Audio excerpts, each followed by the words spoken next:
എൻ്റെ രോഗവും എൻ്റെ സൗഖ്യവും നീ എനിക്ക് തന്നതൊക്കെയും.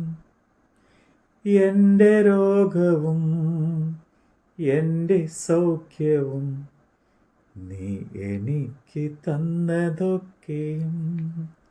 സർവവും യേശുനാഥനായി സമർപ്പണം ചെയ്തിടുന്നു സ്നേഹമോടെ ഞാൻ.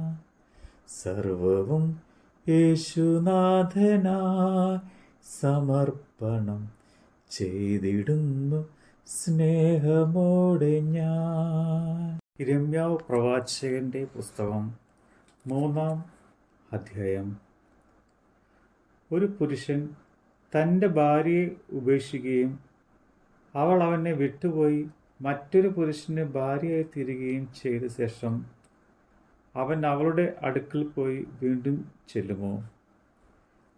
അങ്ങനെയുള്ള ദേശം മലിനമായി പോകില്ലയോ? നീയോ പല ജാരന്മാരുമായി പരസംഗം ചെയ്തിരിക്കുന്നു. എന്നിട്ടും എൻ്റെ അടുക്കൽ മടങ്ങി വരുവാൻ നീ വിചാരിക്കുന്നുവോ എന്ന് യഹോവയുടെ അരുളപ്പാട്. മൊട്ടക്കുന്നുകളിലേക്ക് തലപൊക്കി നോക്കുക. നീ പരസംഗം ചെയ്യാത്ത സ്ഥലം ഏതുള്ളൂ? മരുഭൂമിയിൽ ആരാബ്യർ എന്ന പോലെ നീ വഴികൾ അവർക്കായി പതിയിരുന്നു. നിന്റെ പരസംഗത്താലും വഷളത്താലും ദേശത്തെ മലിനമാക്കിയിരിക്കുന്നു. അതുകൊണ്ട് മഴ നിന്നുപോയി, പിന്മഴ പെയ്തതുമില്ല. എന്നിട്ടും നീ വേശ്യയുടെ നെറ്റി കാണിച്ച് നാണിക്കാതെ ഇരിക്കുന്നു. നീ ഇന്നു മുതൽ എന്നോട് എൻ്റെ പിതാവേ, നീ എൻ്റെ യൗവനത്തിലെ സഖി എന്ന് വിളിച്ചു പറയുന്നില്ലയോ? അവൻ എന്നേക്കും കോപം സംഗ്രഹിക്കുമോ? അവൻ സദാകാലം ദോഷം വിട്ടുകൊണ്ടിരിക്കുമോ? എന്നിങ്ങനെ ദോഷം വെച്ചുകൊണ്ടിരിക്കുമോ എന്നിങ്ങനെ നീ പറഞ്ഞു. ദുഷ്ടതകളെ പ്രവർത്തിച്ച് നിനക്ക് സാധിച്ചുമിരിക്കുന്നു. യോശിയ രാജാവിൻ്റെ കാലത്ത് യഹോവ എന്നോട് അരുളി ചെയ്തത് വിശ്വസ്ത ത്യാഗിനിയായ ഇസ്രയേൽ ചെയ്തിരിക്കുന്നത് നീ കണ്ടുവോ? അവൾ ഉയരമുള്ള എല്ലാ മലകളിലും എല്ലാ പച്ചമരത്തിൻ കീഴിലും ചെന്ന് അവിടെ പരസംഗം ചെയ്തു. ഇതൊക്കെയും ചെയ്ത ശേഷം അവൾ എൻ്റെ അടുക്കൽ മടങ്ങി വരും എന്ന് ഞാൻ വിചാരിച്ചു. എന്നാൽ അവൾ മടങ്ങി വന്നില്ല.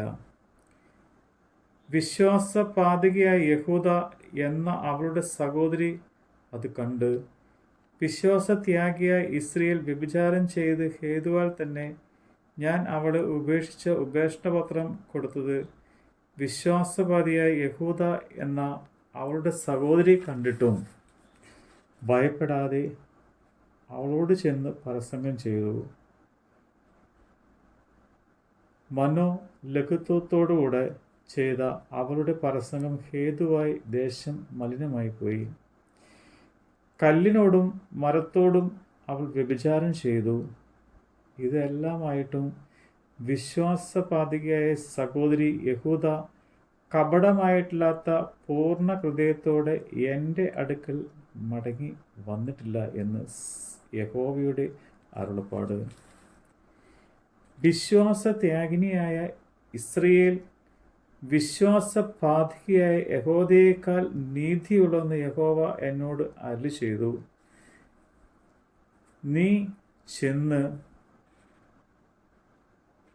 വടക്കോട്ട് നോക്കി ഈ വചനങ്ങളെ വിളിച്ചു പറയുക. വിശ്വാസത്യാഗിനിയായ ഇസ്രയേലെ, മടങ്ങി വരിക എന്ന് യഹോവയുടെ അരുളപ്പാട്. ഞാൻ നിങ്ങളുടെ കോപം പരിഗണിക്കുകയില്ല. ഞാൻ കരുണയുള്ളവൻ, എന്നേക്കും കോപം സംഗ്രഹിക്കുകയില്ല എന്ന് യഹോവയുടെ അരുളപ്പാട്. നിന്റെ ദൈവമായ യഹോവയോട് നീ ദ്രോഹം ചെയ്തു. പച്ചമരത്തിന് കീഴിലൊക്കെയും അന്യന്മാരോട് ദുർഘമായി നടന്നാലും എൻ്റെ വാക്കു കേട്ടനുസരിക്കാതെ ഇരുന്നതുമായ നിന്റെ അകൃത്യം സമ്മതിക്കുക മാത്രം ചെയ്യുക എന്ന് യഹോവയുടെ അരുളപ്പാട്.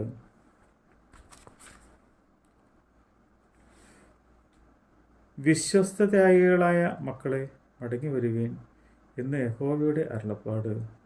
ഞാനല്ലോ നിങ്ങളുടെ ഭർത്താവ്. ഞാൻ നിങ്ങളെ പട്ടണത്തിൽ ഒരുത്തിനെയും വംശത്തിൽ 2 പേരെയും വീതം എടുത്ത് സിയോനിലേക്ക് കൊണ്ടുവരും. ഞാൻ നിങ്ങൾക്ക് എൻ്റെ മനസ്സിനൊത്ത ഇടയന്മാരെ നൽകും. ഞാൻ നിങ്ങളെ ജ്ഞാനത്തോടും ബുദ്ധിയോടും കൂടെ മേയ്ക്കും. ഇങ്ങനെ നിങ്ങൾ ദേശത്ത് വർദ്ധിച്ച് പെരുകുക. വർദ്ധിച്ച് പെരുകുമ്പോൾ ആ കാലത്ത് യഹോവയുടെ നിയമപ്പെട്ടകം എന്ന് ഇനി പറയുകയില്ല. അത് മനസ്സിൽ വരികയുമില്ല. അതിനെ ഓർക്കുകയുമില്ല. ചെന്ന് കാണുകയുമില്ല. ഇനി അത് ഉണ്ടാകുകയുമില്ല എന്ന് യഹോവയുടെ അരുളപ്പാട്. ആ കാലത്ത് യെരൂശലേമിൽ യഹോവയുടെ സിംഹാസനം എന്ന് പേരാകും. സകല ജാതികളും അവിടേക്ക് യെരൂശലേമിലേക്ക് തന്നെ യഹോവയുടെ നാമനിമിത്തം വന്നു ചേരും. തങ്ങളുടെ ദുഷ്ടഹൃദയത്തിൻ്റെ ശാഠ്യപ്രകാരം ഇനി നടക്കുകയുമില്ല. ആ കാലത്ത് യഹൂദ ഗൃഹം ഇസ്രായേൽ ഗൃഹത്തോട് ചേർന്ന് അവർ ഒന്നിച്ച് വടക്കേ ദിക്കിൽ നിന്ന് പുറപ്പെട്ട് ഞാൻ നിങ്ങളുടെ പിതാക്കന്മാർക്ക് അവകാശമായി കൊടുത്ത ദേശത്തേക്ക് വരും. ഞാനോ നിങ്ങളെ ദത്തെടുത്ത് നിങ്ങൾക്ക് ജാതികളുടെ അതിഭംഗിയുള്ള അവകാശമായ മനോഹര ദേശം നൽകേണ്ടത് എങ്ങനെ എന്ന് വിചാരിച്ച് നീ എന്നെ എൻ്റെ പിതാവേ എന്ന് വിളിക്കും. എന്നെ വിട്ടുമാറുകയില്ല എന്ന് ഞാൻ വിചാരിച്ചു. ഇസ്രായേൽ ഗൃഹമേ, ഒരു ഭാര്യ ഭർത്താവിനോട് വിശ്വാസപാതകം ചെയ്ത് അവനെ വിട്ടുകളയുന്ന പോലെ നിങ്ങളെ എന്നോട് വിശ്വാസപാതകം ചെയ്തിരിക്കുന്നു എന്ന് യഹോവയുടെ അരുളപ്പാട്. ഇസ്രായേൽ മക്കൾ വളഞ്ഞ വീടുകളിൽ നടന്നു. തങ്ങളുടെ ദൈവമായ യഹോവയെ മറന്നു കളഞ്ഞതിനാൽ അവർ മൊട്ടക്കുന്നുകളിന്മേൽ കരഞ്ഞ് യാചിക്കുന്നത് കേൾക്കുന്നു. വിശ്വസ്തതായികളായ മക്കളെ, മടങ്ങി വരുവീൻ. ഞാൻ നിങ്ങളുടെ വിശ്വാസത്യാഗം മാറ്റിത്തരാം. ഇതാ, ഞങ്ങൾ നിന്റെ അടുക്കൽ വരുന്നു. നീ ഞങ്ങളുടെ ദൈവമായ യഹോവയല്ലോ. കുന്നുകളും പർവ്വതങ്ങളിലെ കോലാഹലവും വ്യർത്ഥം.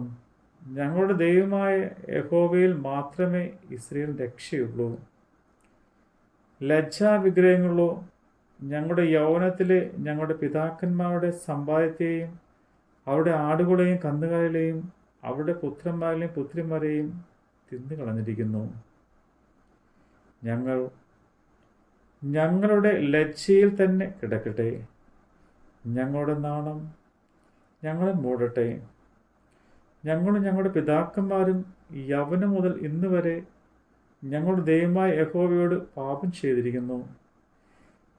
ഞങ്ങളുടെ ദൈവമായ യഹോവയുടെ വാക്ക് കേട്ട് അനുസരിച്ചിട്ടുമില്ല.